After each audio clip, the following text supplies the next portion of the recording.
अस्सलाम वालेकुम नाज़रीन, प्ले फील्ड के साथ मैं हूं अरसलान खोखैर। पाकिस्तान ने एक बार फिर शानदार बॉलिंग का मुजाहिरा किया। स्पिनर्स ने बैटर्स को इंग्लैंड के ढेर कर दिया और डोमिनेंसी दिखाई दे रही है पाकिस्तान के स्पिनर्स की। साजिद की बात करूं, नोमान की बात करूं, दोनों की डोमिनेंसी। और मेरा ख्याल है ये हमेशा हम कहते आए हैं कि जैसे ही बैटिंग पेयर होता है ना, इसी तरह बॉलिंग पेयर बड़ा इंपॉर्टेंट रोल प्ले करता है। वकार और वसीम डबल डब्ल्यूज की बात होती थी तो वो दोनों एंड से विकेट्स निकालते थे, प्रेशर डालते थे। फिर शुएब अख्तर आए उनके साथ और फिर हमें नीचे से भी प्रेशर शुरू हो गया कि पाकिस्तान का मुसलसल बॉलिंग अटैक एक ख़तरनाक बॉलिंग अटैक है। ये चीज़ हम मिस कर रहे थे, वो 3-4 साल से मिस कर रहे हैं। अगर एक शाहीन अच्छी बॉल करता था तो हारिस की पिटाई हो जाती थी, हारिस रऊफ ठीक करता था तो शाहीन ठीक नहीं कर पाता था। हमारा ये जो बॉलिंग ड्यू या ये जो बॉलिंग पेयर है जिसकी हम बात करें, ये बड़े अरसे से मिसिंग था। स्पिनर तो बिल्कुल ही लैक कर रहा था।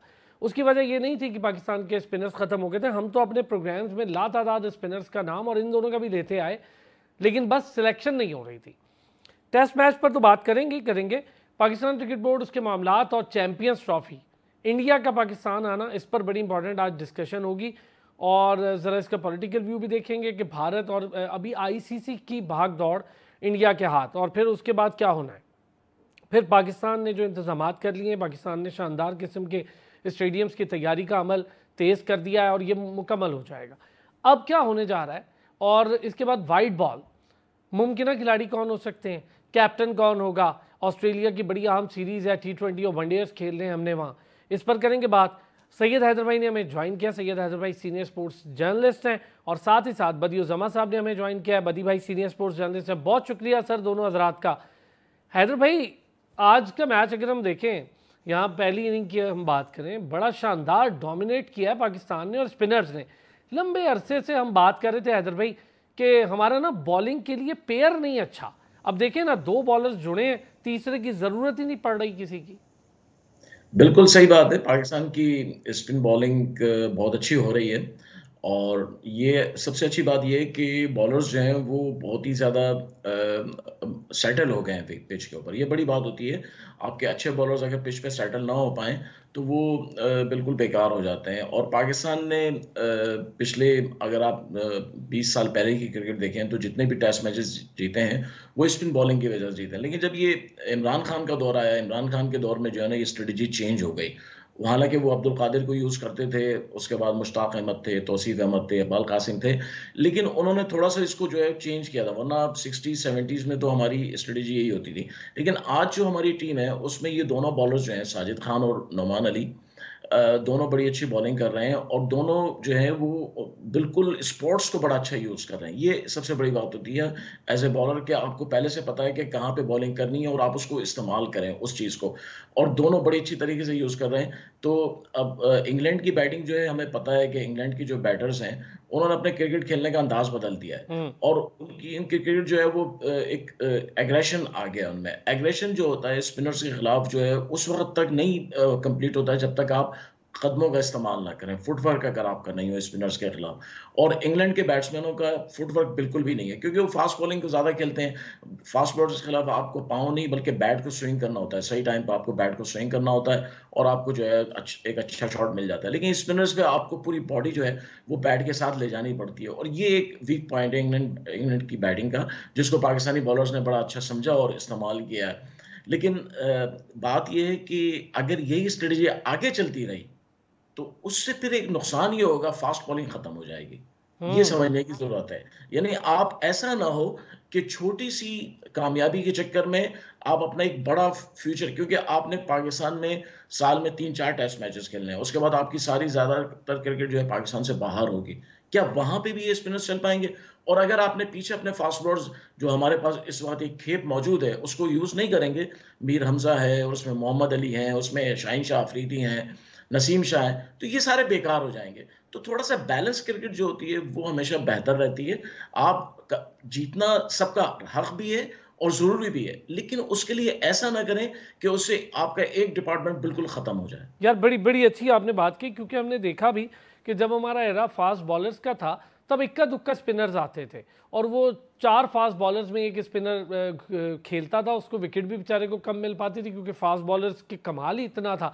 बदी भाई, सर ये जो टेस्ट मैच की पहली इनिंग हम खेल रहे हैं सर, डोमिनेंसी बिल्कुल ठीक है, लेकिन हमें थोड़ा सा ना इस पर भी नज़र रखनी पड़ेगी।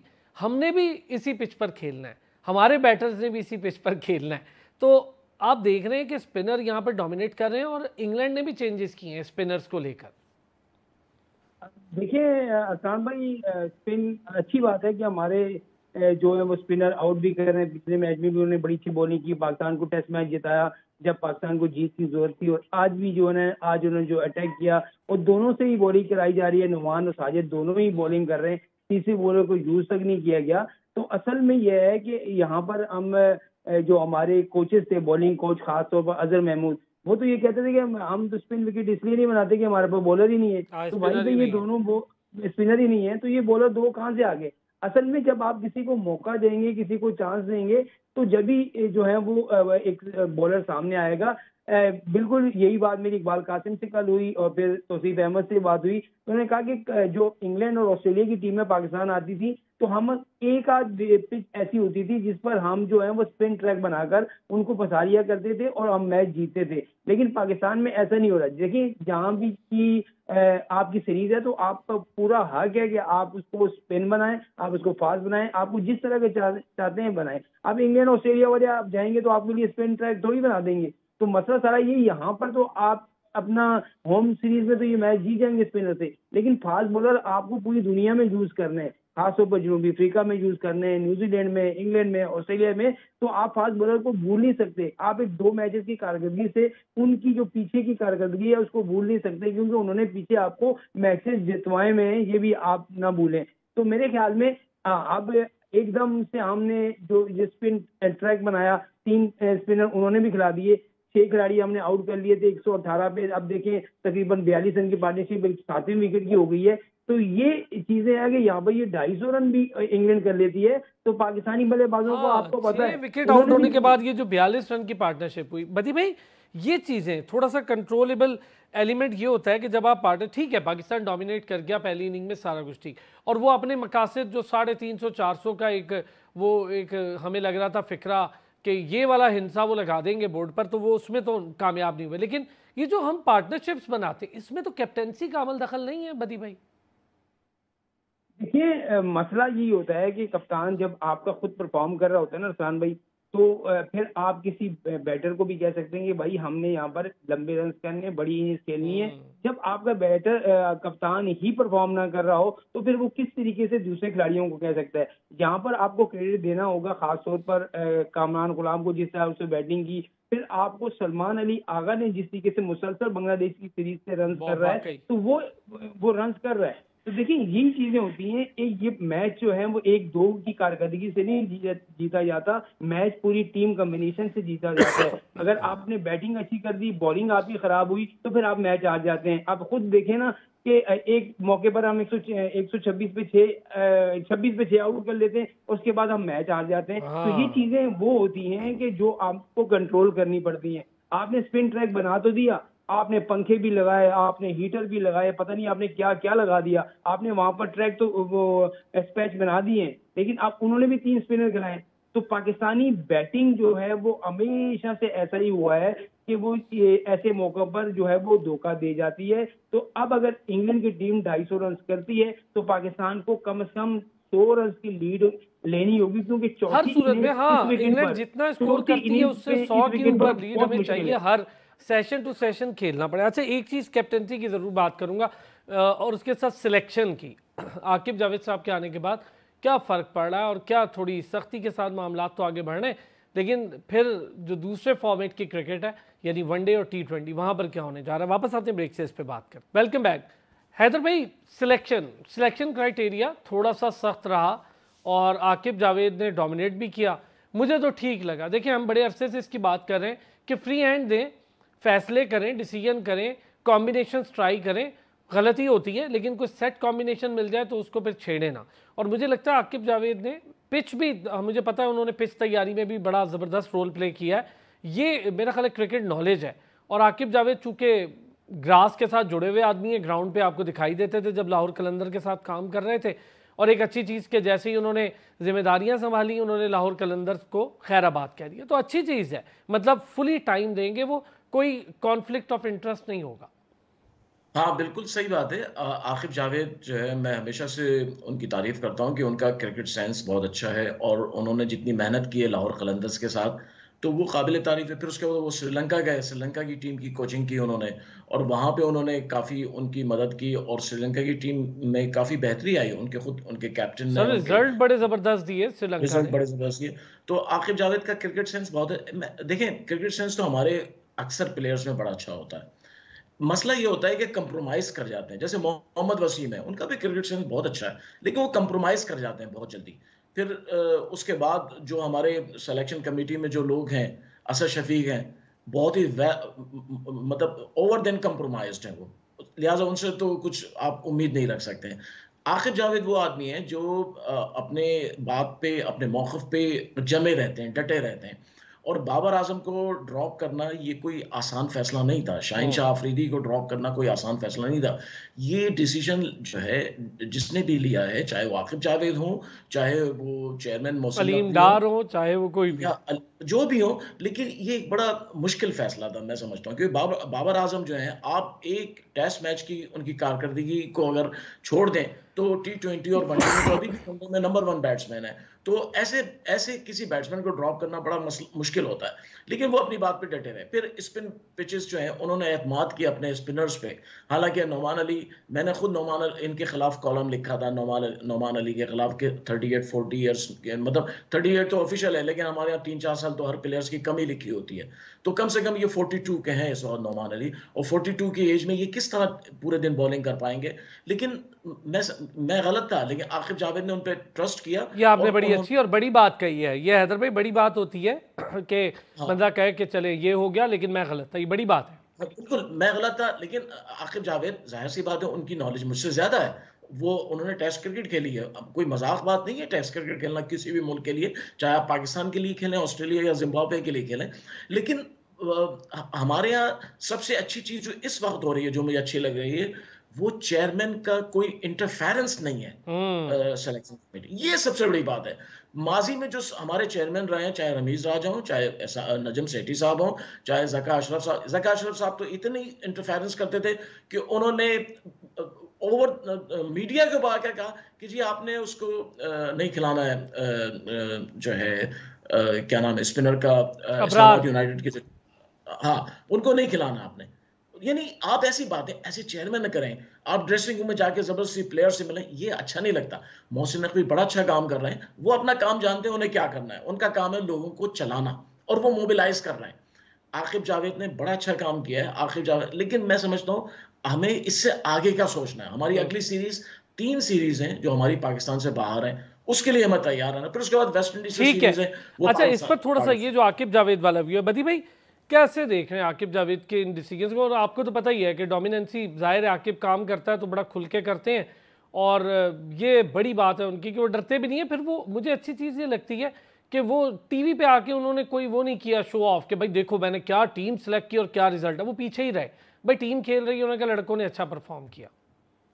ये देखिए, ये जो श्रीलंका गए थे तो आपने देखा होगा कि वहां पर जयसूर्या ने जो जिस तरीके से प्लान बनाया था, अपने स्पिनर को इस्तेमाल करके वहां पर स्पिन ट्रैक बनाकर जो है साउथ अफ्रीका को भी हराया था।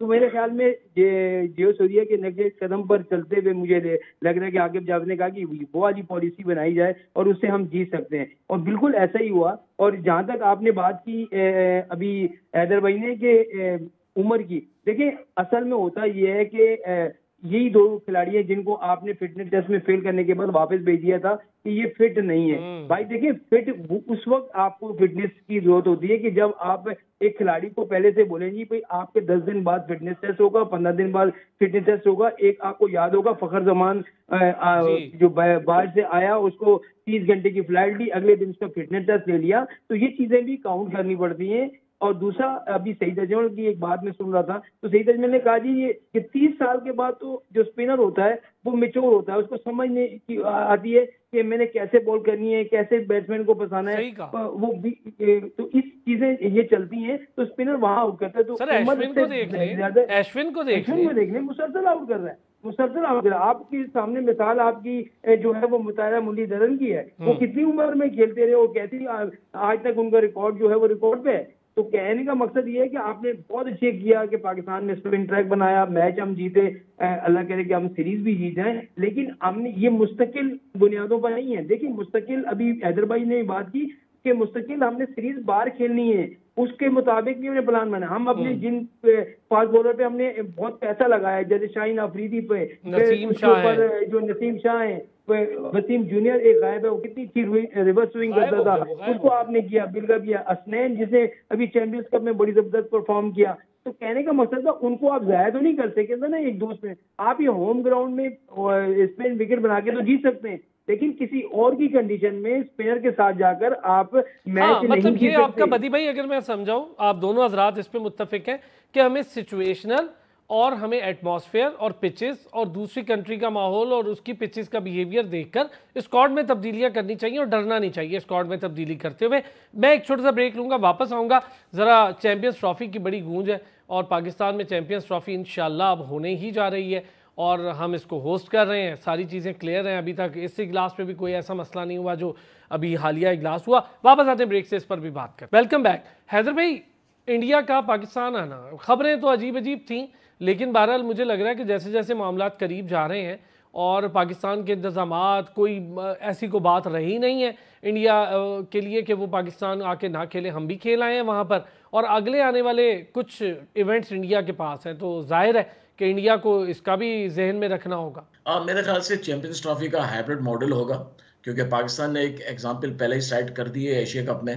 हाइब्रिड मॉडल पे एशिया कप हुआ था और पाकिस्तान ने उसको रिकग्नाइज किया था, तो अब वही हाइब्रिड मॉडल चलेगा। इंडिया पाकिस्तान नहीं आएगा, क्योंकि अगर इंडिया पाकिस्तान आके खेलने लग जाए तो फिर उसका वो जो बयानिया है, वो जो एक नैरेशन चला रहे हैं वो खत्म हो जाएगा, फेल हो जाएगा। नहीं, लेकिन हैदर भाई इनके पास अब वो बात रही नहीं ना। देखें, एक तो इनकी टीम्स आ रही हैं, टेनिस की टीम आ गई, वॉलीबॉल आ गई, बाकी टीम्स आ रही हैं, फिर अभी जयशंकर भी आ गए एससीओ में पाकिस्तान। तो मुझे नहीं लगता कि अब इंडिया के पास ऐसा कोई जवाब है।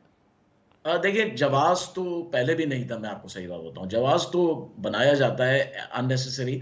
जब आपके पास पावर होती है तो आप छोटी सी चीज को भी बड़ा बना सकते हैं। उनके पास पावर है, 67% जो है रेवेन्यू इंडिया से आता है आईसीसी का, और चैंपियंस ट्रॉफी में जो इतने पैसे आ रहे हैं वो भी आप समझें इंडिया का पैसा हमारे पास आ रहा है, जिसको हम यूज कर रहे हैं। तो ये सारी चीजें जो है ना, अब इंडिया अगर इंडिया इस बात पे राजी हो गया कि पाकिस्तान आके खेले, तो उसके चांसेस जो हैं मेरे ख्याल से तो 10% ही हैं। लेकिन अगर 10% हो गए तो शायद हो सकता है कि पाकिस्तान क्रिकेट बोर्ड ने जो ऑफर किया कि आप सुबह आए मैच खेलें और शाम को फ्लाइट से आप वापस इंडिया के किसी शहर में जाके वहां पे स्टे करें, तो शायद इस पे वो कंसीडर करें। लेकिन मुझे लगता नहीं है, क्योंकि उनका मकसद यहाँ पे आना नहीं है। उनका मकसद है पाकिस्तान क्रिकेट को डिक्लाइन करना, नीचे लाना, डिस्ट्रॉय मकसद करना है। हाँ, डिस्ट्रॉय करना। तो वो मकसद फिर आने से तो वो खत्म हो जाएगा। तो ये प्रॉब्लम है। लेकिन देखें, इंग्लैंड के जो अभी आए हुए थे सीईओ क्रिकेट के और चेयरमैन उनके बोर्ड के, दोनों ने एक अजीब बात कही। उन्होंने कहा कि जो भी प्लान होगा हम उस पर अमल करेंगे। भाई, कौन सा प्लान होगा, क्या मतलब? एक प्लान तो बन चुका है, एक शेड्यूल तो बन चुका है चैंपियंस ट्रॉफी। अब आप एक और, इसका मतलब आप कहते हैं कि जो भी प्लान होगा हम उस पर अमल करेंगे, तो इसका मतलब है कि उन्होंने दो बयानात कर दिए हैं हैदर भाई, ये बयान बड़ा इंपॉर्टेंट था। एक बात और अरसलान, एक बात मैं और कहना चाहता हूं, हमारा मीडिया गलत रिपोर्टिंग करता है। आईसीसी की मीटिंग में चैंपियंस ट्रॉफी पे एतमाद का इजहार किया गया, इंतजाम में, ऐसी कोई बात नहीं हुई उस मीटिंग में। आईसीसी की मीटिंग के आप आउटकम ले लें, उन्होंने ईमेल हर एक को किए, उसमें उन्होंने कोई ऐसी बात नहीं लिखी है। तो हमारा मीडिया जो है उसको भी केयरफुल रहना चाहिए, लोगों को सब ख्वाब नहीं दिखाना चाहिए। हमें हर चीज के लिए जी, मैं जरा बदी भाई से ये बात, बदी भाई इंडिया का पाकिस्तान आकर खेलना, क्या पॉसिबिलिटी देख रहे हैं? देखिए, हम पहले ही आप कह चुके हैं कि इंडिया ने पाकिस्तान नहीं आना तो नहीं आना, ये लिख लें आपके, इंडिया पाकिस्तान नहीं आएगा। और असल में जितने भी आप उनको ऑफर कर दें, जो भी कह दें, चाहे वो तैयारे से आ जाएं, चार्टर तैयारे से आ जाएं, एक मैच खेलने के बाद वापस चले जाएं, कोई भी नहीं मानने को तैयार। वो ना वो लाहौर में खेलेंगे, ना पिंडी में, ना कराची में, कहीं नहीं खेलेंगे। उन्होंने खेलना है या तो, अब एक तीसरा ऑप्शन मैं आपको बताऊं कि ये भी ज़ेरे गौर है इंडिया की तरफ से कि उन्होंने कहा है कि या तो हमें यूएई में खिलाया जाए या हमें श्रीलंका में, और तीसरा ऑप्शन के तौर पर उन्होंने साउथ अफ्रीका को भी रखा है कि साउथ अफ्रीका भी जानने को तैयार है लेकिन पाकिस्तान आने को तैयार नहीं है। ये लिख के रख लें कि वो इंडिया की टीम ने पाकिस्तान नहीं आना। लेकिन दूसरी जानिब जो हमारे चेयरमैन क्रिकेट बोर्ड है, उन्होंने कहा है कि ये कुछ भी हो जाए हमने मेजबानी करनी है। ये पहले रमीज भी कह चुके थे कि हमने कुछ भी हो जाए, कुछ भी हो जाए तो हमने ही करनी है।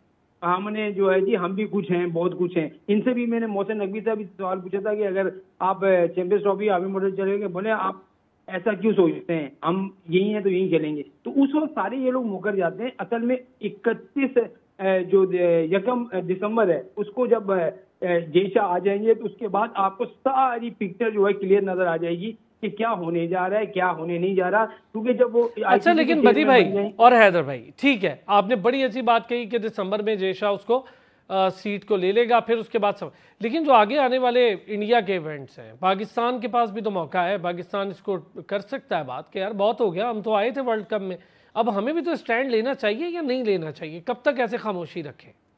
मसला नहीं कर सकता पाकिस्तान, क्योंकि पाकिस्तान अगर करेगा तो फिर वो जो रेवेन्यू आता है वो नहीं आएगा यार। लेकिन हैदर भाई, मेरा ख्याल है स्टैंड लेना, पाकिस्तान के बगैर इंटरनेशनल क्रिकेट का सिनेरियो कंप्लीट नहीं है, ये बात बिल्कुल सच है सर। वर्ल्ड कप विनर हैं आप, दोनों फॉर्मेट के, टेस्ट के नंबर 1 टीम रह चुके हैं। ठीक है, अगर स्टैंड लेते होते हमें वर्ल्ड कप में नहीं जाना चाहिए था। सही बात की थी उस वक्त कुछ लोगों ने कि हमें अगर आप स्टैंड लेना चाहते हैं, अगर आप चाहते हैं, और अगर आप नहीं चाहते स्टैंड लेना तो फिर आदमी को वो बात नहीं करना है। लेकिन आप स्टैंड लेना चाहते हैं वर्ल्ड कप में, अगर पाकिस्तान वर्ल्ड कप में नहीं जाता, मैं आपको बता रहा हूं ब्रॉडकास्टर्स जो हैं वो एग्रीमेंट खत्म कर देते वर्ल्ड कप का। हाँ जी, पाकिस्तान बिल्कुल, पाकिस्तान और इंडिया के मैच को लेकर तो नो डाउट रेवेन्यू 30-40% अहमदाबाद के पाकिस्तान इंडिया के मैच पे लगा हुआ था उनका। ऐसा ही सर, यूएसए वर्ल्ड कप में जहां नुकसान हुआ वहां पाकिस्तान इंडिया के मैच ने फायदा दिया। वो वर्ल्ड कप नुकसान का वर्ल्ड कप था। बदी भाई, हम अपने कार्ड्स यूज नहीं कर रहे हैं, हम अपने पत्ते नहीं इस्तेमाल कर रहे हैं यार, हमें कर दे। बदी भाई क्या कहते हैं इसी को लेकर जो हैदर भाई कह रहे हैं? मैं आपसे वही कह रहा हूँ ना, देखिए हम स्टैंड नहीं ले सकते, हम स्टैंड नहीं ले सकते। हमें स्टैंड लेना उस वक्त चाहिए था। आप बहादुरी का मुजाहरा करते, आप डरते नहीं, तो आप अगर इंडिया वर्ल्ड कप खेलने नहीं जाते तो आज चैंपियंस ट्रॉफी खेलने भारत आता। यार अव्वल तो मेरा ख्याल है बदी भाई, एशिया कप हमारा इवेंट था, एशिया कप हमारा इवेंट था और इंडिया पाकिस्तान उसके बड़े स्टेक होल्डर्स हैं, बाकी तो इतने बड़े स्टेक होल्डर्स हैं नहीं। वहां पर हमें ये बात नहीं माननी चाहिए थी, वहीं रुक जाना चाहिए था कि ना भाई एशिया कप का मकसद ही फौत हो जाएगा। अगर आप इवेंट कराते हैं, हम नहीं आते, हम कराते हैं, वो नहीं आता, तो ये एशियन क्रिकेट बंद कर दें, फिर इस चैप्टर को बंद कर दें। वहां से नुकसान हुआ हमें। असलान भाई, इंडिया ने तो साफ साफ कह दिया है कि पाकिस्तान आए ना आए हमें कोई फर्क नहीं पड़ता, कहीं हमारे किसी इवेंट में ना आए, वो तो खुद कह रहे हैं, लेकिन फिर हम चले जाते हैं। असल मसला सारा ये हैदर भाई वाली बात का है कि जब तक आप आईसीसी का इवेंट नहीं खेलेंगे आपकी कटौती होती रहेगी रेवेन्यू में। और आज ज्यादातर रेवेन्यू जो भी आता है, अगर आपको 100 रुपए मिलते हैं तो उसमें से जो है वो 85 रुपए भारत के होते हैं भाई, वो भारत देता है आईसीसी को, तो फिर दीगर मुल्कों को मिलते हैं। ठीक है, चले। अच्छा बदी भाई, चूंकि वक्त कम हो गया, बताएं कैप्टन क्या आपके सोर्सेस कह रहे हैं, व्हाइट बॉल कप्तानी किसके पास जानी? मोहम्मद रिजवान। वही बदी भाई, क्लियर, बिल्कुल क्लियर है। ओ हैदर भाई आपके क्या कह रहे हैं सर, जरा ये मैंने आपको याद होगा, मैंने 2-3 हफ्ते पहले प्रोग्रामों में मैंने कहा था रिजवान ही कैप्टन। आपने कहा था कि वो सऊद शकील और फलां, हाँ जी, मुख्तलिफ नाम सामने आ रहे हैं, लेकिन रिजवान इस वक्त रिजवान ही टीम में है। देखिए, अगर मुझसे पूछें कैप्टन तो शान मसूद को होना चाहिए टीम, तीनों फॉर्मेट का, क्योंकि शान मसूद जो है वो बहुत ही बेहतरीन। हैदर भाई परफॉर्म तो कर नहीं रहा है, मुझे तो उसकी कैप्टेंसी में भी बड़े फ्लॉज नजर आते हैं, लेकिन चले आप कहते हैं तो मैं आपकी बात मान लेता हूं सर। बात सुनिए, बाकी कौन से परफॉर्म कर रहे हैं? साइम अय्यूब क्या कर रहा है? अब्दुल्ला शफीक क्या कर रहा है? ठीक है, मैं आपकी बात से एग्री। चले हैदर भाई, इस पे करेंगे एक और debate. Thank you so much. Syed Haider भाई हमारे साथ मौजूद थे, बदियुज़्ज़मान साहब हमारे साथ मौजूद थे। फिर होती है आपसे मुलाकात, अपना ख्याल रखें।